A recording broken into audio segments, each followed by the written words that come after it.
Hey, I'm Pep, and this is my 1-minute review of The Visitor in Blackwood Grove. I always forget that last part of the title.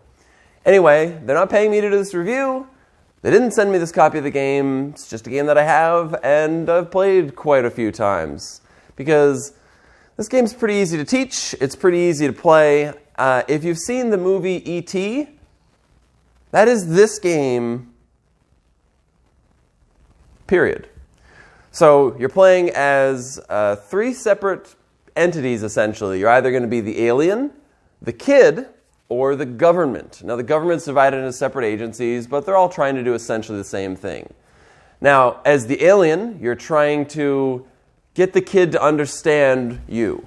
As the kid, you're trying to understand the alien, and as the government, you're trying to, I guess, murder the alien? Experiment on it? You're probably trying to do some bad things.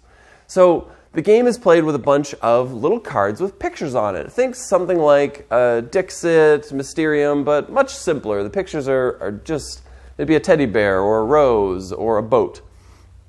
Now as the alien, you've pre-decided in your head a clue. And it is what will go through your magical science barrier. So for example, let's just say I said things that weigh less than 5 pounds. So now, anytime I play a card, I'll be playing it either inside or outside my barrier to show whether or not it can pass.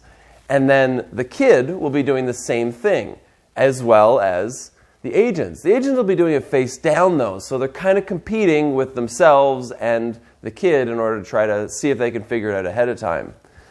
And so things are going in, things are going out, some things are face up, some things are face down, but either way, I have to keep it to what I've said. Anything that would be lighter than 5 pounds needs to be inside my shield, and anything heavier is outside because it can't get in. Now, of course, I guess that means the kid will never get inside. So our goal at the end is to have somebody successfully predict it. But the predicting is interesting in this because you don't actually have to figure it out. No one actually has to say, oh, I think your thing is it's less than 5 pounds. Instead, what they need to do is they say that they're predicting, they draw 4 cards from the top of the deck and place them down in front of us. And then I will, behind a shield, say which ones will be in and which ones will be out using some little tokens. And then they need to decide where they're going to place those cards in order to guess.